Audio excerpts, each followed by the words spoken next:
Еске түсет сырдың суын кешкенде, жылқы бағып жүруші едім көп белде. Ауылдағы туыс менің туғаным, балық аулап жүрген шығар көктемде. Қостанайдың торғай бойы аржағы, жап-жасыл боп жатыр мекен жан-жағы.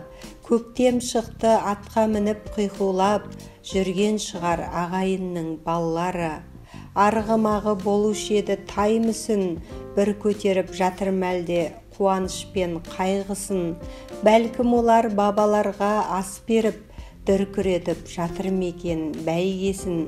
Аққу қазы келді мекен шағала, толқын соғып жатыр мәлде жағада. Қыста туған бөпелерін ойнатып, жеңгелерім жүрген шығар далада. Сол далада менде туып жетілгем, сол далада менде ойнап секіргем. Ой туған жер, ризамын мен саған, арғын қыпшақ тәрбиелеп өсірген.